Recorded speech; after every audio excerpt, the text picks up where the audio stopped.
Right. We are live. Yep, everything should be good. I can hear myself.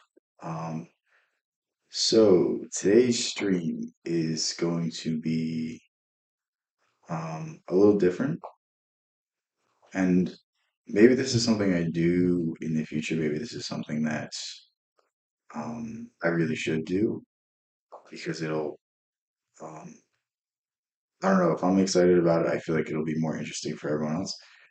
But what I'm doing today is we're gonna go through the Metamorphosis, which is probably the work of Kafka that you should read first.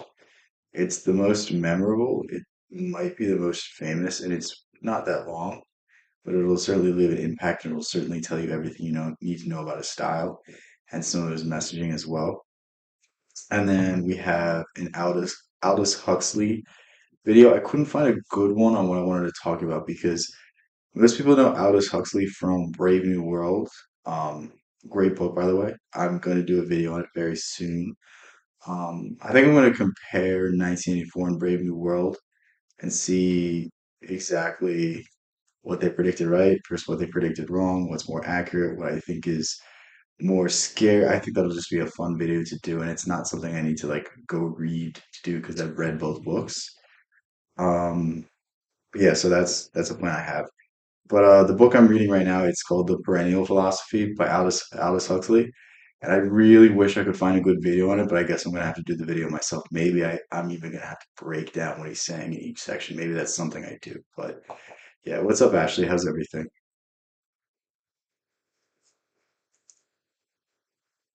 Finally watching one of my streams for once. Metamorphosis is a book written by Franz Kafka. Published in 1915, it has been called one of the seminal works of fiction of the 20th century. The story begins with a traveling salesman, Gregor Samsa.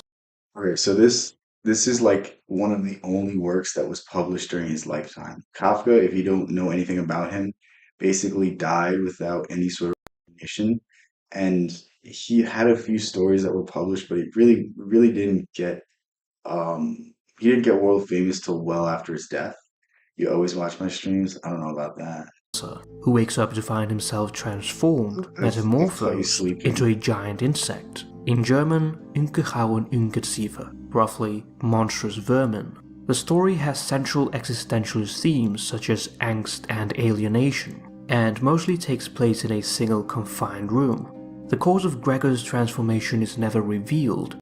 Best thing about Kafka is that he leaves out these key details. Like most authors, most stories would tell you exactly why he transformed. They'd give some reason, but it almost like it almost makes the book better. It almost makes it poetic because you kind of have to like infer. You kind of just have to be like, is this retribution for something he did? Is it karma or is it an allegory for a sudden health complication? Like it almost adds another element to the story. And this is something I tell people a lot. Like if you want to learn how to tell good stories, learn how to leave out details.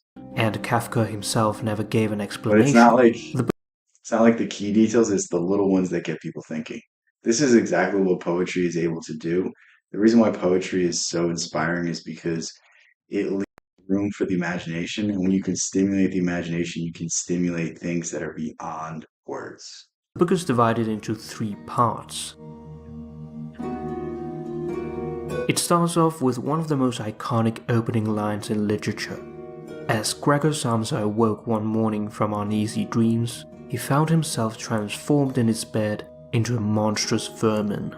Gregor lay on his armor-like back, and his many legs pitifully thin compared with the It's not really like you're just told he's a beetle human hybrid, and like there's no images of it. Like you're kind of just imagine this grotesque form, and he does a really good job of describing it and giving you like a visceral reaction to this image. size of the rest of him waved about helplessly as he looked.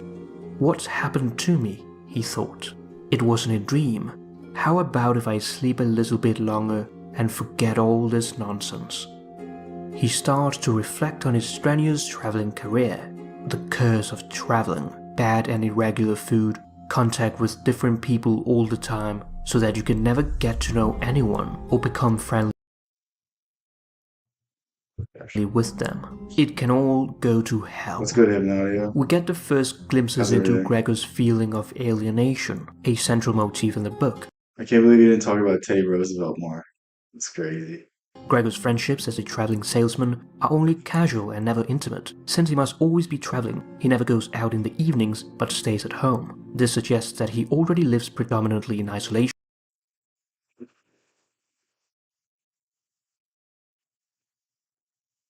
Please don't make me move my face. Okay, fine. Hypnodio, read this book, Perennial Philosophy. I'm like halfway through it. It's so interesting. It basically like finds similar arguments through Taoism, Buddhism, Christianity, even the Sufis, and it finds like one coherent line. And it's really interesting to see like the more esoteric elements of Christianity because I've never read Saint Augustine, I've never read Saint Bernard, I've never read like the mystical Christians, and I really should because it seems very similar to my beliefs. I'm good. I was just getting it built out. I made an admin so it's easy to add more. Okay. You better add like paragraphs and paragraphs of that. Prior to his transformation. Gregor thinks about leaving his job, but has to work as hard as he can to Was that one of the projects where like the dad does all the work? Or did he do something? Did he give you the information at least? Is that what was the how did it work? I'm curious. pay off his parents' debts. However, with the transformation, his alienation is intensified, creating a psychological distance between his mind and his body and those around him. Gregor refers to this as his imprisonment. He is a human trapped in a non-human body. While ruminating, he looks over the alarm clock and finds out that he has overslept and is late for work. He is startled and thinks about taking the next train to work, but is unable to get out of bed. His mother knocks on his door, and as Gregor tries He like in the story he builds up like this anxiety of like this man has been um transformed into like a grotesque animal and all he can think about is getting to work. All he can think about is his responsibilities is getting to the next sales job. Faith is human, all too human. Aldous is an elite. That is honest. Yeah, yeah, yeah. No, his more philosophical stuff is like super interesting to me because when I read Brave New World, I'm like, there's hints of like some really deep thoughts, some really deep spiritual insights here, but I wasn't sure if it was like by accident or intentional. And the more I read about him, the more I find out like the dude really knew some things. He was really, um, he'd really seen a lot of the world. to speak, his words appear incomprehensible. The family suspects that he may be ill, so they beg him to unlock the door. Gregor finds that his office manager has appeared to inquire why he hasn't shown up to work, but all they can hear is his incomprehensible noises. Gregor tries to drag himself across So you're saying you did all the work? Can't believe it. You got to teach him how to code and create websites. Like I expect more out of a 5-year-old that's your son. Come on. the floor and, with much effort, finally opens the door with his mouth, injuring himself. He delivers a long speech asking the office manager to put in a good word for him at work. However, the office manager is horrified and flees. Gregor's family is petrified as well, and his father drives him back into his room under the threat of violence, slamming the door shut. The contrast between the extraordinary situation of Gregor's transformation and the ordinary terms he uses to describe it creates the semblance of an irrational and absurd world. Gregor embodies this absurdist tone from the start, being preoccupied with ordinary concerns such as being late. I don't know if you would call Kafka an absurdist. Um, I don't know if that's the right way to describe. Maybe there's glimmers of hope in it, but I think it's a very um, I think his tales are very dark. I don't know if you'd necessarily call it absurd because absurd is like laughing or smiling at the pain of it all, whereas I think Kafka is more so just this this world is unfair and it's awful and all of these things happen. I mean when you look at a Kafka, you look into like a lot of his a lot of his writing comes from the relationship with his father and how his father never really accepted him for who he was. His father always kind of wanted him to be like a I don't know if what's the right word for it? Kafka was a creative, and his dad wanted him to be more industrious. That's really the crux of it all. Kafka's dad wanted him to basically become the success that he could never be, and Kafka didn't want to be that. He wanted to be himself. And I really want to read Kafka's letter to his father. I haven't done it yet. There's so much shit to read. I'd rather just read Kafka's all of his stories first, and then when I'm starved for more Kafka insights, I'll read the letter. But yeah, what's up, Eddie? How's everything? Made for work, instead of his sudden transformation into a monstrous vermin. In part 2, Gregor wakes up to find that someone has put a bowl of milk and bread in the room. Once one of his favorite foods, he finds that he cannot stand the taste of milk now. The next morning, his sister Greta comes in and replaces the food with rotten food scraps, which Gregor happily eats. This begins a routine in which his sister feeds him and cleans up while he hides under the couch, afraid that his appearance will frighten her. Gregor spends his time listening through the wall to his family talking. With his unexpected incapacitation, the family is deprived of their financial stability. The motif of money plays a major role throughout the novella. The business To to me, if you want to take this as a symbolic message, what I saw in this was really like an allegory to someone that is falling ill, someone that unexpectedly loses their capacity, whether it's an accident, whether it's an illness, and they can no longer provide for their family, and they're seen as a burden. So like think of someone that's in a car accident that can't get around anymore, that is subject to being bedridden, like um the whole family dynamic changes, and it makes you question whether people love you for what you give them or for who you are, because the whole story, Gregor doesn't change. Maybe the experience is like kind of force him to be more cynical, force him to be more sad and depressed, but he's still the same person. He's still the same person that his family loved, and it's only the appearance that has changed. It's only his physical capabilities that have changed, and it's really an interesting commentary on this. I don't know if that's what Kafka was talking about. I know Kafka was a very sickly individual, but this is really far before he got like a debilitating illness where he couldn't work anymore. Who knows? I don't know the exact, but it's interesting nonetheless. misfortune had reduced the family to a state of despair. Gregor's only concern at that time had been to arrange things so that they could all forget about it as quickly as possible. They took the money with gratitude, and he was glad to provide it, although there was no longer much warm affection given in return. Gregor finds out that his father had secretly stored away savings and is happy to hear that. The main priority of the family is to find employment. Gregor begins to behave more and more like an insect, preferring darker spaces and enjoying crawling on the walls and ceiling, suggesting that our physical lives shape and direct our mental lives. Discovering his new pastime, his mother and sister decide to remove some of the furniture to give him more space. However, Gregor grows anxious as he hears his mother worry that they might be doing him a disservice by stripping the room of his possessions. He panics at the thought of losing all the remnants of his human life and clings to a particularly loved portrait on the wall as he is emotionally attached to it. His mother loses I'm hoping he's gonna go over this. There's a scene that's so funny. I hope he's gonna go over it. consciousness at the sight of Gregor clinging to the image to protect it, and his sister rushes to help her. Gregor runs out of the room as well. However, his father returns home This from is work like, and believes that Gregor tried to attack his mother. He angrily hurls apples you guys are all gonna have nightmares about Beatles tonight. at him, one of which is lodged in his bag and severely wounds him. There is a big disconnect between mind and body. Gregor tries to reconcile his human emotions and history with the physical urges of his new body. The details show that he still feels connected with his human past and considers himself a part of the family. One of the central themes that dominates this part is if Gregor is still human, and if so, to what degree. Towards the end, his sister starts to think of him as a mere insect, who is a chore and an inconvenience. The father gives no indication that he regards Gregor as the same, and is particularly hostile against him. Only the mother calls him as her unfortunate son, implying that she These are all like, these themes are very dark, but it gives you a light into Kafka's um ideas about. I mean, if you look into his relationships, they never really worked out. He was always unable to like. He had like this correspondence with a woman that lived. I think I can't remember. Where did he live? I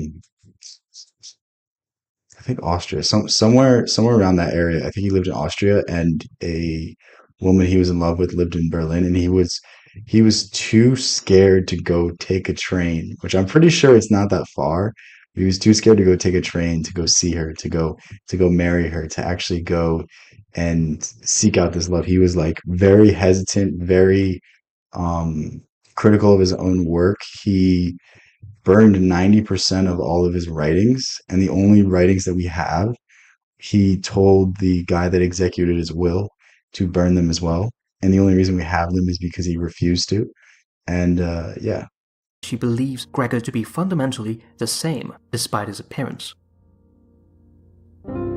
In part 3, Gregor suffers from his injuries for several weeks and barely eats food. The family focuses on earning money, replacing their regular maid with a cheaper charwoman, and taking in 3 lodgers into their apartment to earn some money. The main thing holding the family back from moving out to a cheaper apartment has to do with their total despair and the thought that they had been struck with a misfortune unlike anything experienced by anyone else they knew or were related to.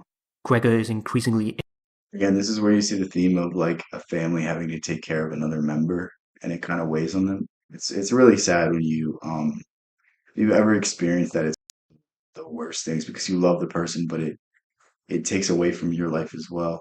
alienated and neglected by his family, and his room becomes used for storage. One day, his door is left open, and he can hear his sister's violin playing in the living room Oh, this and scene's so crawls out funny. of his room. He is entranced by the violin. Was he an animal if music could captivate him so? It seemed to him that he was being shown the way to the unknown nourishment he had been yearning for. One of the lodgers spots Gregor and cries out. They all immediately complain about the apartment's unhygienic conditions and cancel their tenancy without paying any money.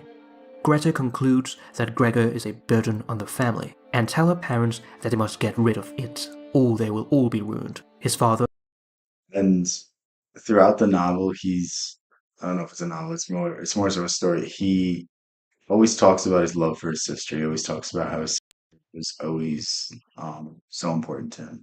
repeats, if he could This just moment's understand us. extremely This striking. indicates that there is still hope that Gregor's mind remains intact. However, Greta soon convinces her parents that nothing of Gregor exists in the insect, and that the real Gregor would have understood them and left on his own accord, letting them carry their lives and remember him with respect. He thought back of his family with emotion and love. He felt that he must go away even more strongly than his sister. He watched as it slowly began to get light everywhere outside, and his last breath flowed weakly from his nostrils. Okay, so he really didn't talk about it, but the injury that his dad gave him and him not really eating food, he was slowly wasting away, losing his strength. He wasn't able to climb on the walls anymore, and he was dying, and these are his dying thoughts. The family gather around the corpse, and Greta notices how skinny Gregor had become, What's up, suggesting that there is 43? still sympathy involved. The family kick out the lodgers and fire the charwoman who had disposed of Gregor's body without their consent. After briefly crying together, they finally feel a sense of relief. They take a day off from their work and take the tram to the countryside. The warm sunshine creates a marked contrast from the confining image of the family's small apartment. This creates a sense of hope for the future. Reaching its climax in the final lines of the story, Greta has grown up into a pretty young woman, suggesting that her own metamorphosis is complete. They think about finding her a husband that can sustain the family. This suggests that a new chapter in her life. So the ending is like the family, they're sad, but then now they can restart their lives again. And it's when I read, so I was reading it and I went to sleep and I couldn't sleep. So at like 3 a.m. I'm reading the story and I'm like, this is the greatest story I've ever read. Like I don't know why I distinctly remember the time I was reading it, but like it was I don't I maybe it was because I didn't finish the story that I couldn't go to sleep. But what's up, Peter? Life is beginning. The story concludes with Greta stretching, an act that suggests emerging. Alex Huxley. Aldous Huxley. I'll probably have to pause more on this one.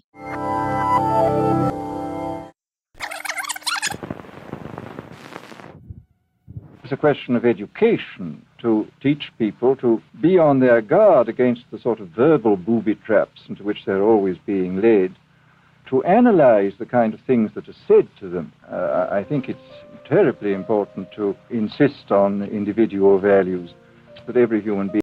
So if you don't know who Aldous Huxley is, he wrote Brave New World. I'm sure you've heard that because the new Captain America movie out. You World. They just butchered it.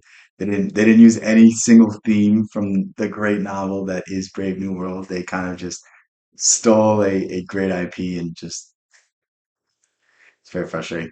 But basically what it is about is it's about a society. It's very unlike 1984. 1984 is everything's done by force, everything's done by fear, whereas Brave New World's socially engineered. So it's basically it's not so much that everyone is forced to do everything, it's that people don't know they have another choice. People have been bred to be a certain way. People are so controlled by the TV, by the plays, by the drugs that they're all on, and it's almost more haunting because you see more of our social forces at work. And this was written in 1932. I don't think pharmaceutical drugs were used at the same rate as they are today, especially antidepressants. I don't think we had the same coercive programming back then that we do now. I don't think we have the doom scrolling that we have now. Like it's very haunting how good this prediction was, but it all comes from the advancement of technology without considering what it does to humanity. And this is the issue with um, technology is that when we have a great invention, it's not given to the people to benefit the people. It's given to the people as a product. Like, dude, TV, the internet, these are great inventions, but what do people use it for? Like people use it for social media. They use it to unwind after work. They don't use it to gain information. They don't use it to progress humanity. They use it to dumb themselves down and take themselves away from, the world. I hate the word escapism, but it's so true. Like people need TV to escape the reality of their world. Like it's very messed up when you think about it. But it's a really good book and it's definitely worth the read. I'm gonna do a video on it soon. I said at some point, but the reason why I'm talking about this today is because I think I'm like about halfway through this book. I really like this book. I wish I could find a video on this. I couldn't, but it's always interesting to talk about Aldous Huxley. Being is unique. And it is, of course, on this genetical basis that the whole idea of the value of freedom is based. I think it was Camus that said um, the sacrifice of the individual for the totality is the sacrifice of society. Something along those lines is like this to put the interest of the people before your own interest is not good in the long run because it kills individuality. Individuality is where every great idea comes from. Like you can't have a Nikola Tesla if you don't have Nikola Tesla. You can't have a Thomas Edison or an Einstein or any people that have kind of just changed the game. It's the individuals that make the greatest contributions to science. It's the individuals and their unique perspectives because if someone could do it, then it would be done. But it wasn't done up until then. And it's we need these unique individuals. We need these unique insights. And it seems like now more than ever, we're trying to kill personalities. We're trying to put people into the same box. Like, oh, you got this grade, so you have this job. Oh, you got a degree from this college, so you can work for this corporation. But if you got one from this one, you can't work for this one. Like, it's it's so like itemized. It's so weird, and it's like, shouldn't we shouldn't we be like the opposite? Shouldn't we be more free? Shouldn't we be more open to ideas? Shouldn't we be more individualistic? Like Lord knows that we can support it nowadays. Lord knows we have free speech and it's not scrutinized the way it used to be. Like there was a time in this country where if you said anything semi-communist, you get like put on a list. Like it's crazy to me. I'm not saying that like I support that, but it's like I don't think you should be put on a list for your political beliefs. It's kind of crazy. Yeah. This is Aldous Huxley, a man haunted by a vision of hell on earth. Mr. Huxley wrote Brave New World, a novel that predicted that someday the entire world would live under a frightful dictatorship. Today, Mr. Huxley Wasn't really a dictatorship. So Brave New World is very different. I just said this, but Brave New World is very different than 1984. Everyone in 1984 follows the rules because they've been forced to. Or in Brave New World, they don't know any better. They don't know about democracy. They don't know about voting. They don't know about any of these things. They're kind of just aimlessly going through the world and just listening to what has been told to them because they haven't had a seed of individuality their entire lives. That's the idea of Brave New World, and it's the complete dissolution of the individual for the state. That's what Brave New World is about. It's about everyone sacrificing for the greater good and everyone losing themselves in the process. This is the idea of that. Huxley says that his fictional world of horror is probably just around the corner for all of us. So that he published it in 1932. Look what we see now. You know what I mean? It's like look how much. Think of there's certain issues that if you talk with people, if you say one thing or another, you're a bad person. Like there's certain issues that you can't say anything about and have a reasonable conversation with most people. And I don't think this is a good thing. I don't think you should be so polarized. I don't think there should be so much partisanism. It's like it's crazy to me that, Marcus Aurelius said a few thousand years ago you should never be partisan and we still blindly vote for left or right, or we believe this because our political party says to believe it. Like there's no critical thinking, there's no actual thought. It's like there's no original ideas. When you talk politics with someone, you get the same points that they heard on whatever news station that they listen to. You know what I mean? Like there's no research. There's no looking into the facts. There's no consideration. There's no like, what does this person say about this point? Oh, that's actually a good point. Maybe I soften my messaging. It doesn't happen. The fruit of knowledge, good, evil. If they don't know what's good for them, then they'll eat the fruit without questions. Yes, yes, that's a good way to put it. There are a number of impersonal forces which are pushing in the direction of less and less freedom. The first of them can be called overpopulation. I'm sure he's going to talk about this, but this brings me back to the quote from Benjamin Franklin. Those who give away freedom for safety deserve neither. I think this is the biggest issue with our society. Like, we want someone else to help us. We don't want to take responsibility for ourselves, so we'll vote for less rights. We'll vote for a bigger government. We'll vote for all these handouts. We'll vote for all these things. It's like, not to say that there's not room for this, but like at a certain point you lose everything. At a certain point you can't keep giving laws and power to government forces and expect yourself to be free. Like I don't get the people that don't like the government and want a bigger government. It's that will never make sense to me. I don't know. They're like, oh, the government's not doing a good job. Let's give them more power. I don't know. You're never going to sway me from libertarianism, but yeah. Population. The whole essence of biological life on Earth is a question of balance, and what we have done is to practice death control in a most intensive manner without balancing this with birth control at the other end. In the underdeveloped countries, people have less to eat and less goods, and the central government has to take over more and more responsibility for keeping the ship of state on. I think a lot of the overpopulation stuff, I think that's not, I don't know. To me, it feels like a lot of fear mongering. You see a lot of countries that are actually collapsing because of underpopulation. I know South Korea has a big issue. I know Japan has a big issue. America might have an issue very soon. I know China had an issue because they had the one child policy for so long that it really messed up their demographics. It's very scary to see the flip side, where it's like if we have so many old people and not enough young people to keep the economy going, like all of these old people are kind of just shit out of luck. It's very weird. An even keel. And then, of course, you're likely to get social unrest under such conditions, with again an intervention of the central government. One sees here a pattern which seems to be pushing very strongly towards a totalitarian regime.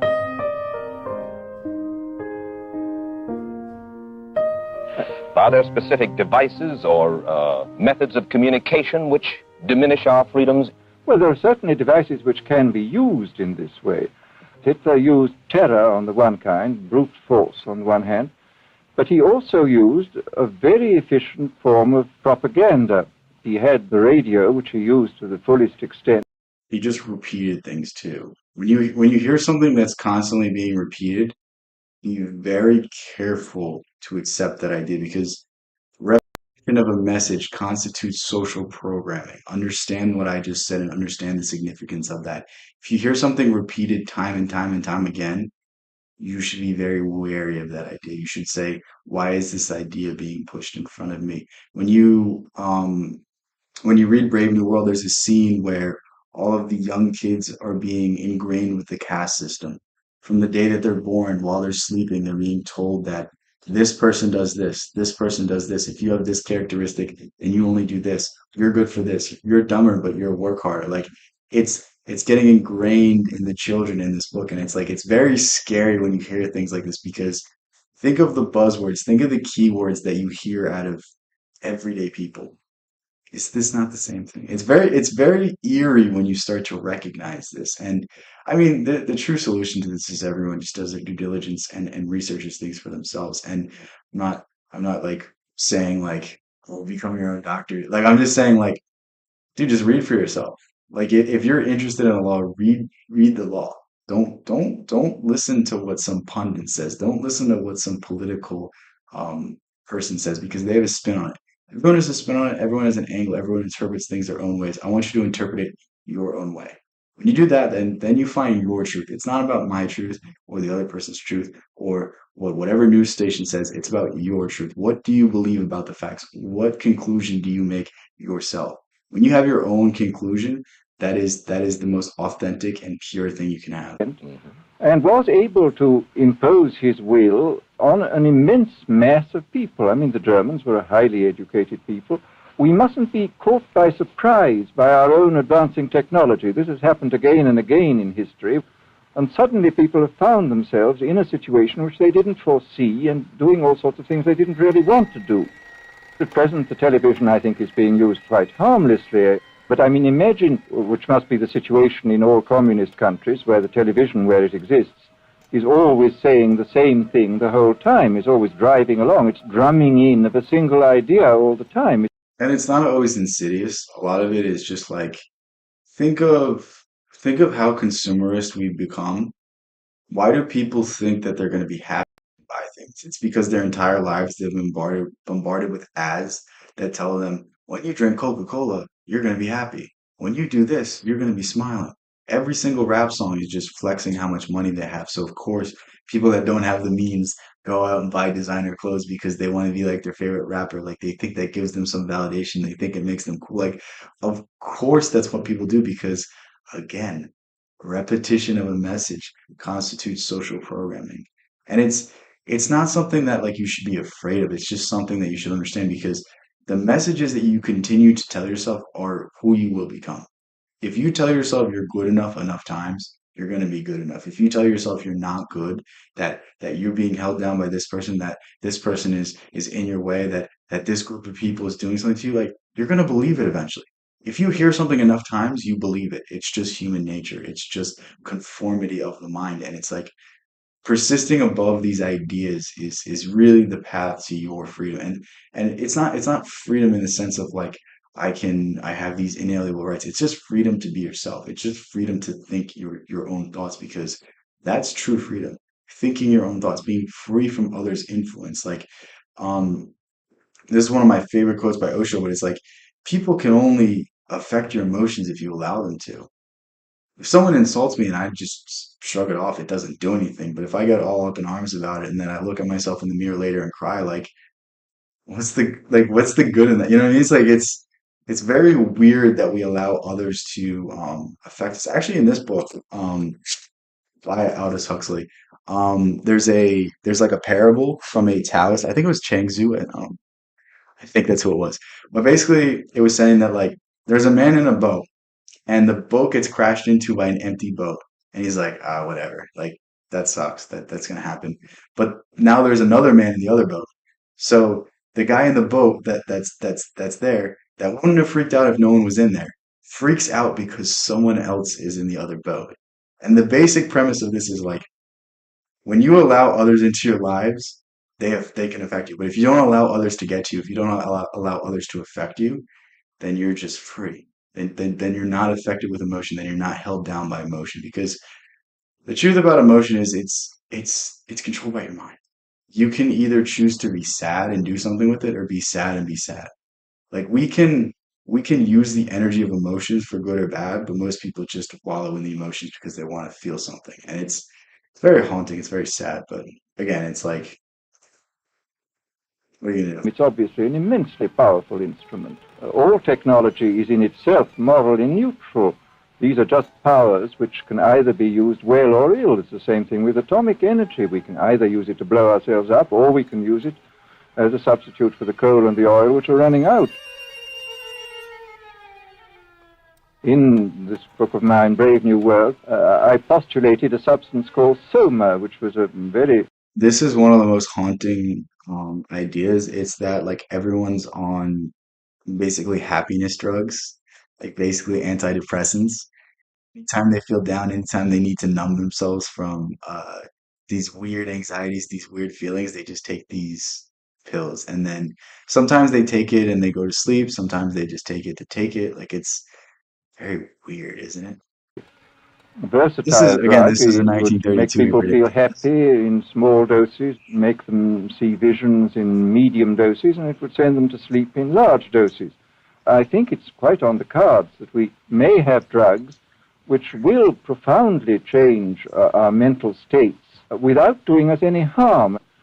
Well, This is perhaps his scariest prediction, the overtaking of prescription drugs in order to in order to be happy. And it's like I don't think a chemical that alters your brain chemistry is ever going to give you the fulfillment of living a good life. Maybe it helps you if you're on the edge. Maybe if you're really dealing with stuff, it could be the thing that gets you back to normal. But for the vast majority of people, I think it's just finding yourself. It's finding who you are. It's asking yourself the difficult questions that you've been ignoring. It's like, have you been living your life for yourself or living your life for someone else? I think this is a fundamental question that most people don't ask themselves. And it's like when you get to the root of your decisions, when you get to the root of the decisions you make, most of the decisions you make are for other people.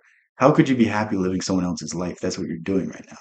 When you start answering the question more and more that I'm doing this for myself, that's where you find more and more happiness. Like I'm not doing this right now for anyone else because I just like doing this. This is fun to me. This is fun talking about some of my favorite authors. Like when you start doing things for yourself and you start doing it on a daily basis, that's where a good life starts. And it's all about just finding a little bit each day.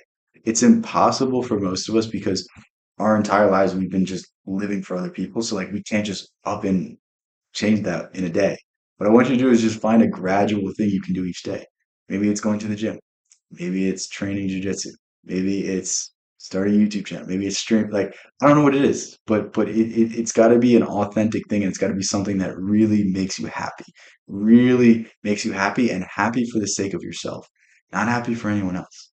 Like it's again in this book it talks about charity, and it's like charity for the sake of other people viewing you as a good person, or charity for the sake of getting to heaven that doesn't that takes away from the purpose of it. Charity for the sake of charity, charity for the sake of helping people out because you genuinely want to. That's when it's a transformational experience. When it's just for social posturing, it means nothing. True. True to what? I just said a lot of things. what is going to happen in the future I don't is know the if any of it made dictators will sense. find, as the old saying goes, that you can do everything with bayonets except sit on them. But if you want to preserve your power indefinitely, you have to get the consent of the ruled. And this they will do partly by drugs, partly by these new techniques of propaganda. It's the frog in boiling water. If you put a frog in boiling water, it's going to jump out. If you start to slowly boil it from room temperature, it won't even. This is the idea, and this is why I think the philosophy of Aldous Huxley is much more haunting than George Orwell, because you'll see a Orwellian revolution coming, you'll see an authoritarian state like that coming, you'll see these restrictions coming, whereas with Aldous Huxley, it's done through the guise of, oh, it's better for everyone else. If we do this, then everyone else will be happy. Oh, we have to sacrifice this freedom so these people can be happy. We have to do this for this. Like it's very weird that it came so true. I forgot to mention there's also like one of the weirder parts of the book was like the genetic engineering. And again, this is like he's writing this during like the eugenics movement. Maybe it was before, maybe it was after. But it's very weird to see that people are still playing around with these ideas of like um giving people certain genes, giving them certain characteristics, trying to basically become God, trying to basically take over the processes of nature. It's very weird. I think we should have learned with Frankenstein that you can never really recreate nature. I think that should be a good enough allegory for most people. But again, mad scientists are going to be mad scientists. They will do it by bypassing the sort of rational side of man and appealing to his subconscious and his deeper emotions, making him actually love his slavery. I mean, I think this is the danger, that actually people may be in some ways happy under the new regime. This is what who was the emperor that said bread and circus? I cannot remember. But when Rome was falling, the I can't remember who was talking to the emperor. The emperor was saying, "It doesn't matter what's happening on the outside. If I give them enough bread and circus, no one will pay attention." What is social media? What is media in general? What is Netflix? What is all these things taking your attention away? It's making you fall in love with your situation. It's making you believe that, oh, it's not so bad that I don't get the money I deserve. It's not so bad that I'm not advancing. It's not so bad that I'm not extremely happy at all times of the day. I have Netflix. I have this. I have that. Oh, I can be just like everyone else. It's very insidious. It's very weird. And I mean, if you want to know how bad social media is, all of the founders of social media don't let their kids use it. Okay? They don't really use it themselves and they don't let their kids use it.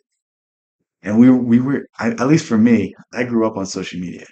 Like it's just something that's always been part of my life. Like from the day that I was like hitting puberty, I was on social media. It's like, is that really a good thing? Is my mind developing with these ideas and these societal pressures? Is that a good thing? It's very scary and it's very thankfully it doesn't really affect me as much as it affects other people. But I see other people that can't form sentences. I see other people that can barely read, and it's like, is all these advancements in technology really worth it, or should we just return to something else? But they will be happy in situations where they oughtn't to be happy.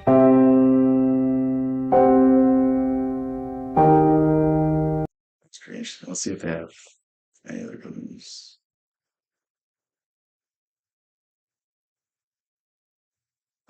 None are more hopelessly enslaved than those who falsely believe they are free. These Oh, we'll go back to that. That's a really good quote. A gift and a curse, like beauty and intelligence. falsely believe they are No, I'm just kidding. I'm very stupid. None are more hopelessly enslaved than those who falsely believe they are free. Damn, damn, such a good quote. Um, this reminds me of the George Carlin bit. It's like, if you think you have rights, look up 1942 Japanese internment camps. free. These words were written by Goethe nearly 200 years ago, but are perhaps more relevant in our time than they were in The his. internet is, For yeah, many yeah. people assume we live in a free society simply because the West has not Dude, like when I'm online, I literally just like, if I'm in class or if I'm like passing time, one, I'm doing stuff for this channel, or I'm like researching philosophers or looking at books to buy so like I can like do some cursory research on it. Like I feel like I use the internet much better than I used to, and it's really sad that most of the internet is just used for like porn and like social media and just like the most negative things that are just gonna rot your brain. Like, I mean, I hate using the term brain rot, but that's really what most of it is. Like, I mean, even like the political side of things, it's just, oh my God, this minor news story, the world is ending. Like,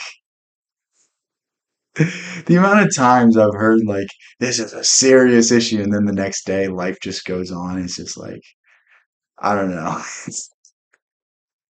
It's so crazy to me how people actually watch the news. It's just like, one, you can just get by not doing it, and two, you're making your life so much worse. Like the minute you stop watching the news is the minute that you have like a great night of sleep.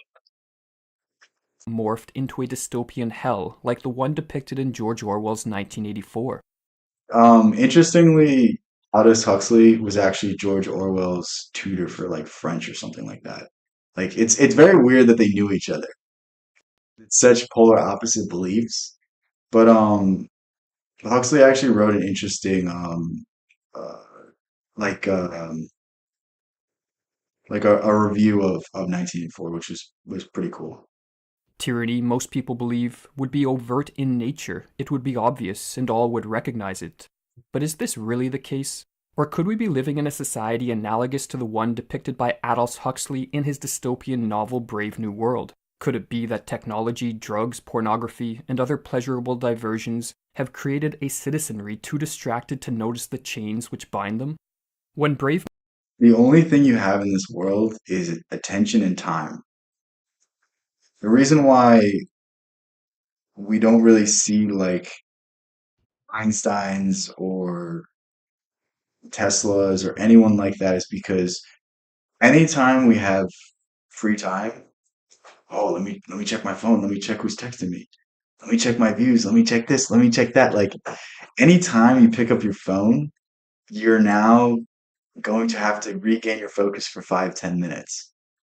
And like we feel the need to fill our brains with these mindless things, but I'm telling you, if you just put everything down for like an hour and really focus, that's life-changing work. If you really put everything down and really work and don't have any distractions and you do this every day for a set amount of time, like you're gonna do something great. Now, if you do this for years, you're gonna become a genius. Like it's simply just the power of our minds, and it's just our attention spans are so destroyed that no one is willing to do this. No one can focus and sit for more than a few minutes at a time. And this is me who meditates like most of the day. Like anytime my mind is just racing, like it's still hard for me to do. And it's like if you can get to the point where this isn't an issue, you're really gonna do a lot of great things. New World was first published in My 1931, camera's gonna die in a Huxley did second. not consider the dystopian world he Hold on, let depicted to be an me. imminent threat. 30 years later, however, Uh, following the Second World War, the spread of totalitarianism, and the I'm great gonna turn it off strides real made quick. in science and technology, Huxley changed his opinion, and in a speech given in 1961, he put forth the following warning. There will be, in the next generation or so, a pharmacological method of This is so weird. It's so weird. You got it so right. making people love their servitude, and producing dictatorship without tears, so to speak, producing a kind of painless concentration camp for entire societies, so that people will in fact have their liberties taken away from them, but will rather enjoy it, because they will be distracted from any desire to rebel by propaganda or brainwashing enhanced by pharmacological methods. And this seems to be the final I don't think like it's an insidious thing. To me, what it is just people wanting comfort. You know what I mean? It's like when we used to think of like middle class, it's like working in factories or owning a small business or, being a salesman or doing something like that. Nowadays, like the middle class, like working class, it's just we all work for corporations. We all work for these multinational brands that like really don't care about us, would replace us in a heartbeat if they could. And in fact, a lot of them actually are. And it's okay because we get a 2 or 3% raise every year that barely keeps with inflation. It's okay because we have a 401k. It's okay because in 40 years, when it's all said and done, when you missed Christmases, when you missed parties, when you missed every important thing in your life for the sake of this company, they give you a little party at the end and you have some money to spend while it's all said and done, but you don't have your youth anymore. And it's really sad because it's like I think there's a middle path. I think there's a different answer. It's just we all need to start waking up and like understanding that the system that we live in is limiting individuality. When we become individuals again, I think that's where we won't have to work 40 hours a week. We won't have to do these things. It's very weird that we subject ourselves to such things because that's what our parents did. That's what the people before us did. Why are we living the same lives as the people before us? Didn't they sacrifice so we could live better lives? You know what I mean? I get too locked in and feel like I'm 9 layers deep, and then talking to people about anything else is hard. Yeah, yeah. But again, it's like, isn't it kind of fun to create things? Isn't it kind of fun to get into that mode where you're just so single-minded that you're so wrapped up in things? Like right now, I'm writing a story, and I literally only had like, I was like 45 minutes into writing it, and it was so fun to do. I literally didn't check my phone. I didn't do anything except write this story, and it was like the most fun I've had in a very long time. And it's like simply focusing on an idea and working to something that's cool, working to something that's inspiring. It's one of the greatest things you can do for yourself. revolution. In the future, according to Huxley, ruling classes would learn that control of a populace could be achieved not only with the explicit use of force, but also with the more covert method of drowning the masses in an endless supply of pleasurable diversions. In 1984, Huxley explains, "The lust for power is satisfied by inflicting pain. In Brave New World, by inflicting a hardly less humiliating pleasure." So this is the big difference. I feel like I've said this a few times already, but again, it's through power. This is through this is through changing society, not through changing government. How, one may ask, can pleasure be used to deprive people of their freedom? To answer this question, we must discuss All right, how many hours a day are you in quote unquote flow state or focus though? I'm not talking about do it and do it to a point where it becomes detrimental to your family. Obviously, I wouldn't say like, dude, like an hour or two a day of really good work. You know what that could do for people? Like if you kept that up for weeks and months and years, like you know where you'd be. It's pretty like inspiring to think about. operant conditioning, which is a method of modifying an organism's behavior. In the 20th century, the Harvard psychologist B.F. Skinner performed a famous set of experiments in which he tested different methods of introducing new behaviors in rats. These experiments brought to light how the powers that be can condition humans to love their servitude. In one set of experiments, Skinner attempted to cultivate new behaviors via This like I mean, I don't know if it's like directly correlated to humanity, but it does show you the effects of conditioning. Like I don't believe myself to be a conformist, but I don't break any laws. You know what I mean? Like I'm one of the most non-conforming people when it comes to intellectual ideas, but I don't break any laws. So am I really a non-conformist or am I a conformist? You know what I mean? It's like we all are somewhat controlled to a degree. We all somewhat have influence on us to some degree. It's very weird when you start breaking it down in this way because like when I say things like that, it pisses me off because I'm like, no, screw the system, screw the man. Like I'm me. I'm gonna be always be me. And it's like no, I actually don't commit any felonies. I don't do anything wrong. So, like, in essence, I am just a rule follower. positive reinforcement. He provided the rat with food anytime it performed the desirable behavior. In another set of experiments, he attempted to weaken or eliminate certain behaviors via punishment. He triggered a painful stimulus when the rat performed the behavior Skinner wished to eliminate.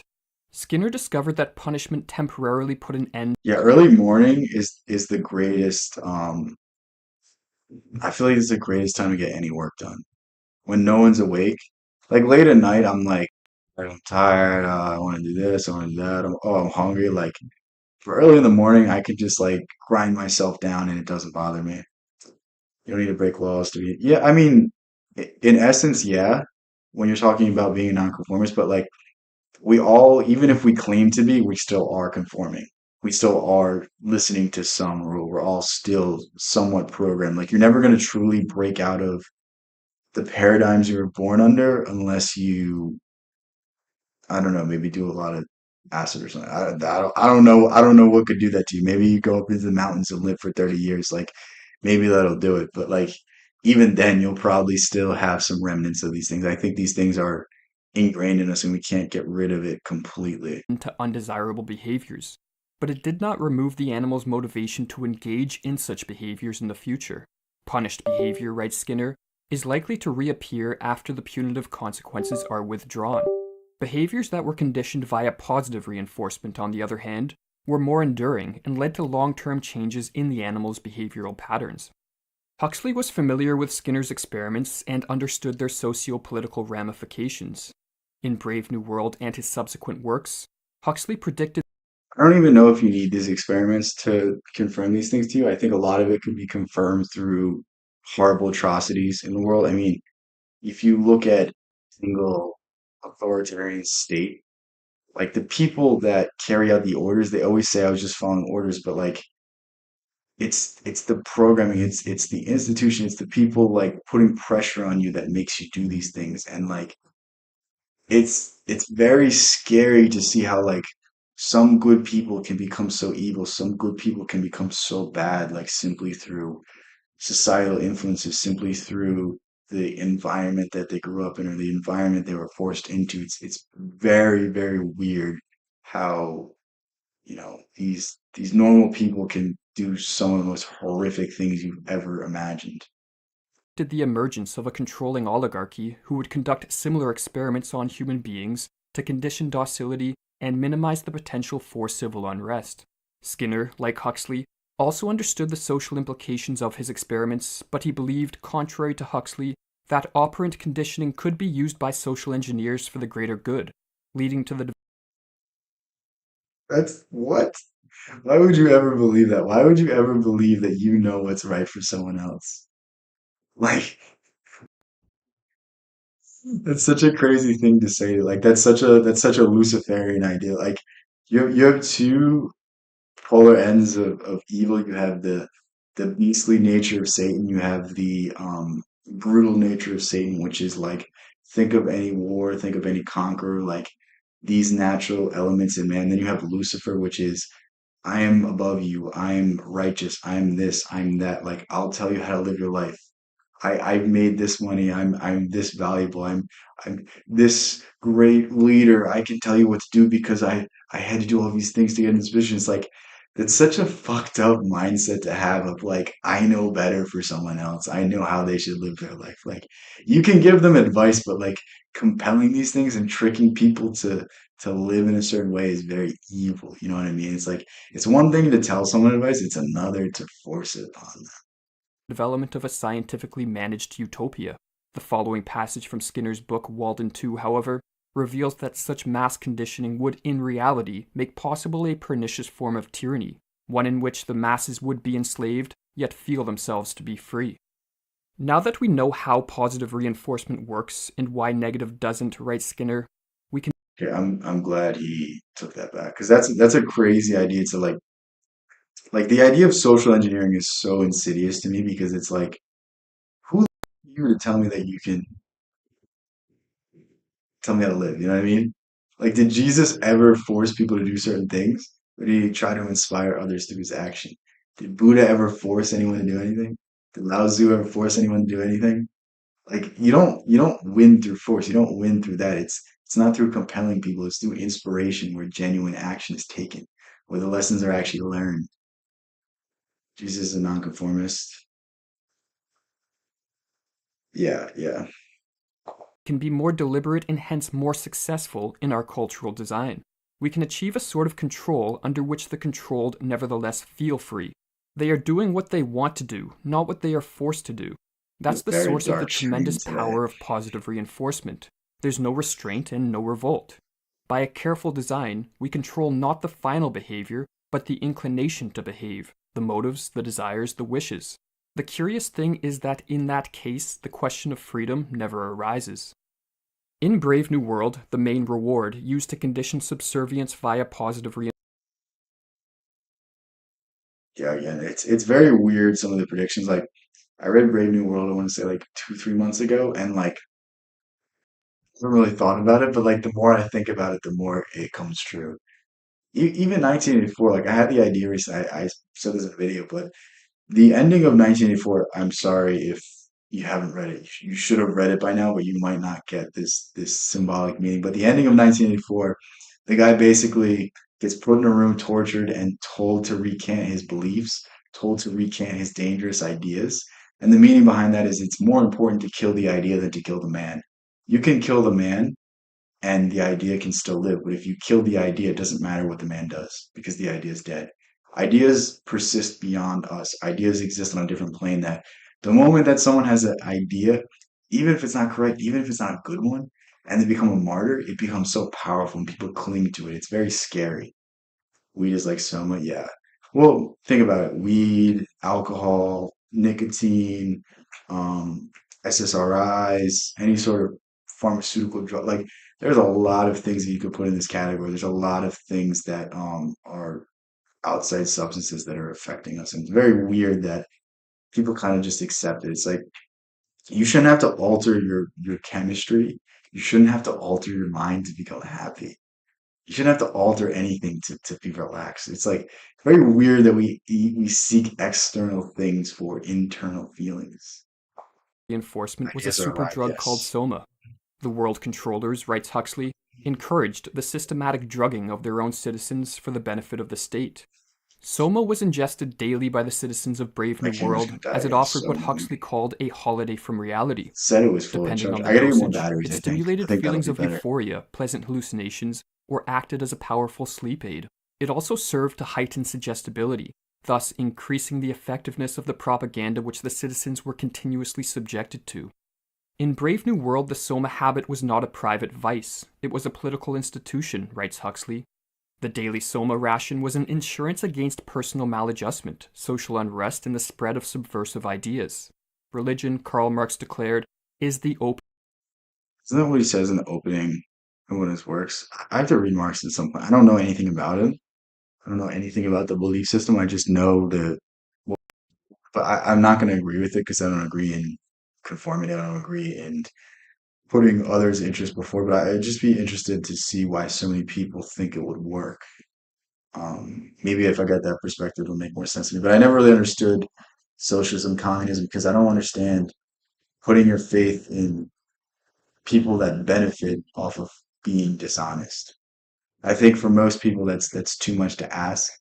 For most people, that's something that they'll always take advantage of.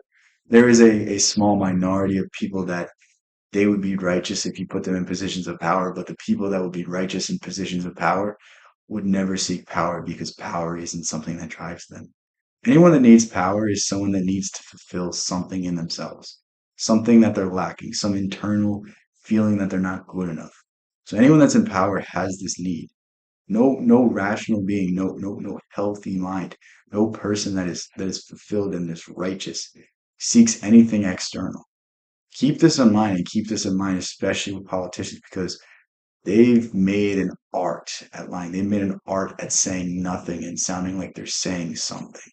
Be very weary of people that want something from you. Be very weary of people that say they have your best interest in mind because is it your best interest or their best interest? I just want you to think about these ideas. It's not something that you need to stick to. You don't have to be as skeptical as me, but certainly questions that you should ask yourself, and certainly questions you should ask yourself, especially when you're dealing with, these used car salesmen that we call uh, politicians. I'm gonna turn off real quick. It just died, but yeah. Before. Alrighty. I think we'll finish this video and then it's good. I'll plan something better for tomorrow because I feel like this is either gonna be super interesting or super boring. Opium of the people. In Brave New World, this situation was reversed. Opium, or rather soma, was the people's religion. But the world controllers of Brave New World did not rely on soma alone. Sexual promiscuity was promoted by the state as another tactic to. It was very weird. I don't know if he's gonna say it, but in Brave New World, it's like nobody belongs to anybody. There's no such thing as marriage. There's no such thing as like being with someone for an extended period of time. It's almost seen as a bad thing because it means you're relying on them. And it takes away the idea of a nuclear family, it takes away the idea of um, natural births or anything like that. Um, it's very scary because when you look into the culture that we live in, it's very similar. Like people don't want to be held down. People don't want to build something better. People don't want one person to rely on. They don't want one person that brings them infinite happiness. They want to spread that love with other people. It's a very I don't know. It's just a sad way to approach things because like you can only experience so much love with a million different people. You need the building of the experience. You need the building of the relationship. You need to build something that is better than both of you, and that only comes after years and years of devotion, and it grows more and more beautiful each day. Think of the old couples that have been together for like 80 years. Is that not the most heartwarming thing when you hear the stories of like it's this couple's 80th anniversary? It's like what the like I can't even imagine 80 years. Imagine being with someone for 80 years and still loving them. Like how deep is that love going to be? That's how African tribes too. Yeah. But the thing about that is they eventually they do that so that you don't have any attachments and then like they eventually get married. It's like that when they're young and they get that out of it. I don't think it's a good idea either, but it's not the way Brave New World is. ensure everyone enjoyed their servitude. The slogan, everyone belongs to everyone else, was drilled into the minds of the citizens from a young age, and with the institutions of monogamy and the family abolished, everyone was able to indulge their sexual impulses without hindrance. The You destroy the nuclear family, you destroy all like the last vestige of resistance because every individual is going to put their family first before the state. But when you take away the family, then you put the state first. You can never come between the bonds you have with your family, with your loved ones. But if you don't have any of these, then it's very easy to control people. constant access to sexual gratification served to help ensure the citizens were too distracted to pay attention to the reality of their situation. State-sanctioned entertainment also played an important role in creating the painless concentration camp of Brave New World. What Huxley called non-stop distractions of the most fascinating nature. Non-stop distractions of the most fascinating nature. What does that remind you of? Isn't that social media? Even among married, they're okay. Maybe we're talking about a different group of people. But that's, I don't know how that works. I'm not going to question it because it's not ever going to make sense to me. But yeah, Were used by the state as instruments of policy to drown the minds of its citizens in a sea of irrelevance. The parallels which exist between Brave New World and societies of the modern day are undeniable. In Brave New World Revisited, published in 1958, Huxley asked himself how future social engineers could convince their I think he died in 62 or 63. What? No, actually, it says yeah, it's 63. He died in 63. subjects to take drugs that will make them think, feel, and behave in the ways they find desirable. He concluded, in all probability, it will be enough to merely make the pills available. Today, an estimated 1 in 6 Americans are on some form of psychotropic drug. It's not even just psychotropics though. We were just talking about it. It's also think of um think of nicotine, think of alcohol, think of um accessible. A lot of these things have been even weed to a certain extent as well. I know it has um I can't remember the term, but it has like consciousness raising elements to it, but um it's also it's done in too much excess. It's done in too much so that the benefits are outweighed by the detriments. An opioid crisis has spread across the West. The ability to gratify sexual impulses online has led many into the clutches of pornography addiction, and smartphones and other technologies provide mindless and pleasurable distractions which consume the attention of most people most of the day. To what extent these diversions are intentionally pushed upon us, Oh, what and to did what extent Pikachu they do to these people? That's crazy. Oh, it's probably Pokemon Go. Okay, are never mind. spontaneous I was like, what is responses this to picture? consumer demand is unclear. But whatever the answer, the reality is that a distracted and dumbed down population simply lacks the mental resources to resist their enslavement. Until the modern cry of "give me television and hamburgers, but don't bother me with the responsibilities of liberty" is replaced Hold on. Give me television and hamburgers, but don't bother me with the responsibilities of liberty. Damn. Is that not reflective of our day and age? People care more about what's on TV. They care about the Kardashians more than they care about anything of importance. They don't understand the significance of the Declaration of Independence. They don't understand that it was the first revolution that got away from a king. They don't understand that it was the first democratic revolution or revolution. Like they don't understand it was the first successful one as well. Because you look at the French Revolution and it failed. Like it's the only one that was the inspiration for the rest of the world, and we don't understand the historical significance of this. We don't understand that we live in a representative republic, not a democracy. Like there's so many fine points that we could educate ourselves about. There's so many important issues that we can educate ourselves about. But I need to keep up with the Kardashians. I need this. It's so backwards to me. Is it not to other people as well? Is it not weird? bother me with the responsibilities of liberty is replaced by the cry "give me liberty" or "give me death." Freedom will not prevail. Rather, so long as people trade Okay. Don't do anything, but this might make you mad. The American Revolution was sparked by a 1% tax on tea. We now have a 33% minimum 33% federal income tax. That doesn't even count state income tax. If you live in California, it's another 10%. But we ride it over a 1% tax. What happened? What happened, man? Like Oh, we're just giving more money away for the good of people, but it's really just most of the money is spent on defense. Most of the money is spent on the military. Like, why don't we spend the money to help people? Why do we have homelessness? Why are we giving so much money to other people? I don't know. I can't answer these questions, but like until we start concerning ourselves with these questions, we're never going to get a solution. And it's really sad.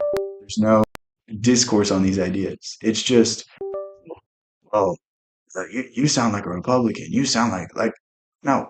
Don't define me. Don't classify me. Let's have a discussion. That's the main point. That's what we should really be talking about. We should find out what we have in common, not what we have in differences. We shouldn't argue with each other. We should demand more. Very simple, basic stuff. But again, I don't have much hope in the political sphere because I think too many people are wrapped up in their own reality tunnels, as Robert Anton Wilson would say.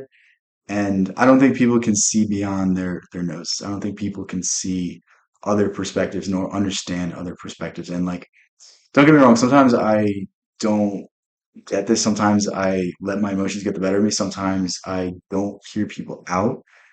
But at the very least, I try to be introspective and see after the fact. At the very least, I try to soften up my emotions, soften up my opinions, and try to see everything from every perspective. Because the thing about perspective is there's always some truth in it. So if I can find that truth, I can find the reason why this person believes this, and maybe I could sway them to believe the other way. And that's how we have to approach these things. But again, this is way, way, way advanced for the people that, watch reality TV and are on their phones all day and are on TikTok all day. It's sad. And I think the solution just comes from the self. The solution just comes from, what you're looking for in the world, become that. As Gandhi said, be the change you want to see in the world. And if you want people to become more educated, educate yourself. If you want more people to become intelligent yourself. If you want more forgiveness in the world, if you want more good in the world, embody these characteristics first, and then you have the right to demand them. Because until you are a righteous person, you can't demand righteousness in this world. Always think of yourself first and always ask yourself, am I embodying what I want out of the world? And if we start asking ourselves these questions, I think we're on a great path. But until we do, I think it's going to continue to meander around. It's going to continue to be a headless chicken where we don't really solve anything. Their liberty for pleasures and comfort, the type of social conditioning Huxley warned of will only become more refined and effective as technologies advance and more insight is gained regarding how to predict and control human behavior. Whether the majority of us will be able to Think of like AI, think of like the machine learning algorithms with social media. Think of social media back in the day versus social media now. You can see all these things getting more and more refined. You can see I wouldn't even say they're quote unquote control mechanisms. I just think they're getting better and better at targeting you, and they're getting better and better at stealing your attention. Because that's all it is. That's the most insidious aspect of it. It's not that there's some organization of people, it's that it's stealing your attention.